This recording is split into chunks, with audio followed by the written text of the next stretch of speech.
കാട്ടാനക്കലിയിൽ വീണ്ടും സംസ്ഥാനത്ത് മരണം. ഇടുക്കി ചിന്നക്കനാൽ സൂര്യനെല്ലിയിലാണ് ആനയുടെ ആക്രമണമുണ്ടായത്. തിരുവള്ളൂർ ഉന്നതി സ്വദേശിയായ മാരിയാണ് മരിച്ചത്. കുട്ടിയുമായി സ്കൂളിലേക്ക് പോകുമ്പോഴാണ് ആക്രമണമുണ്ടായത്. അയ്യോ, വളരെ വേദനിപ്പിക്കുന്ന സംഭവമാണ്. അവിടെ മഞ്ഞുണ്ടായിരുന്നു എന്നാണ് പറയപ്പെടുന്നത്. മഞ്ഞിൽ ഈ ആന നിൽക്കുന്നത് കണ്ടില്ല.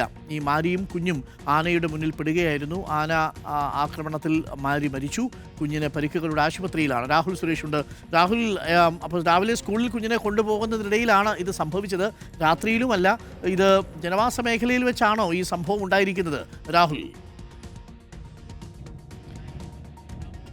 അരുൺ, ജനവാസ മേഖലയിൽ തന്നെയാണ് ഈ അപകടം ഉണ്ടായിരിക്കുന്നത്. അതായത് സൂര്യനെല്ലി ടൗണിനോട് ചേർന്നുള്ള പ്രദേശത്ത് തന്നെയാണ് ഈ കാട്ടാനയുടെ ആക്രമണം ഉണ്ടായിരിക്കുന്നത്. അരുൺ സൂചിപ്പിച്ച പോലെ തന്നെ മൂടൽമഞ്ഞായിരുന്നു. തൊട്ടടുത്ത് നിൽക്കുന്ന ആളുകളെ പോലും കാണാത്തത്ര രീതിയിലുള്ള മൂടൽമഞ്ഞ് ഈ പ്രദേശത്ത് ഉണ്ടായിരുന്നു എന്നാണ് പറയുന്നത്.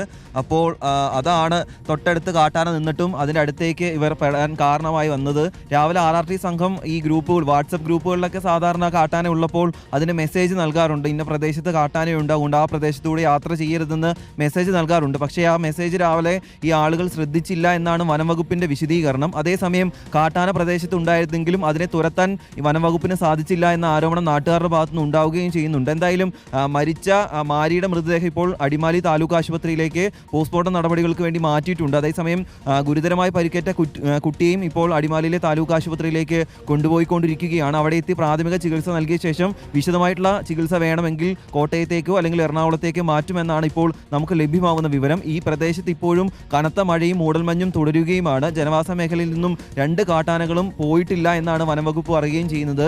അതുകൂടാതെ ആളുകളുടെ ഭാഗത്തുനിന്നും വലിയ പ്രതിഷേധങ്ങൾക്കും സാധ്യതയുണ്ട്. ഇന്നിപ്പോൾ വനം മന്ത്രി കോതമംഗലം മേഖലയിലാണുള്ളത്. ഒരുപക്ഷെ ഇടുക്കിയിലേക്ക് എത്തുമോ എന്നതിൽ ഒരു വ്യക്തതയില്ല. ഉച്ചയ്ക്ക് ശേഷം മാങ്കുളത്ത് വനം മന്ത്രിക്ക് ഒരു പരിപാടി നിശ്ചയിക്കുകയും ചെയ്തിരുന്നു. ഒരുപക്ഷെ മന്ത്രി എത്താനുള്ള സാധ്യതയുമുണ്ട്. എന്തായാലും അതിദാരുണമായ സംഭവമാണ്. കുട്ടിയെ സ്കൂളിലേക്ക് കൊണ്ടുപോകാൻ പോകുന്ന വഴിയാണ് കാട്ടാനക്കലിയിൽ ഒരു ജീവൻ നഷ്ടപ്പെട്ടിരിക്കുന്നത്. ഈ മാരിക്ക് 2 മക്കളാണുള്ളത്.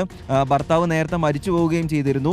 തോട്ടം മേഖലയിലൊക്കെ ജോലി ചെയ്ത് ഉപജീവന മാർഗം നടത്തുന്ന ഒരു കുടുംബമാണ്. ആ കുടുംബത്തിലെ ഒരമ്മയാണ് 2 മക്കൾക്കും നഷ്ടമായത് എന്നതാണ് വേദനാജനകമായ കാര്യം. അതേസമയം പരിക്കേറ്റ കുട്ടി ഗുരുതരാവസ്ഥയിൽ ഇപ്പോൾ ചികിത്സയിൽ തുടരുകയുമാണ്. അരുൺ, ഓക്കെ, പ്രതിഷേധം വല്ലതുമുണ്ടോ രാഹുൽ അവിടെ നാട്ടുകാർക്ക്? അരുൺ, വലിയ രീതിയിൽ പ്രതിഷേധം ഉണ്ടാകുമെന്ന് ആളുകൾ അറിയിക്കുകയും ചെയ്തിട്ടുണ്ട്. കാരണം ഈ സിംഗുകണ്ടം, ചിന്നക്കനാൽ, സൂര്യനെല്ലി മേഖല എന്ന് പറയുന്നത് ഇന്നും നാളെയും തുടങ്ങിയ കാട്ടാനാക്രമണമോ കാട്ടാനക്കലിയോ അല്ല. വർഷങ്ങളായി കാട്ടാനാക്രമണം തുടരുന്നൊരു മേഖലയാണ്. അന്ന് ഈ അരിക്കൊമ്പൻ ഉൾപ്പെടെയുള്ള കാട്ടാനകൾ വലിയ രീതിയിൽ അക്രമം ഉണ്ടാക്കിയിരുന്നു.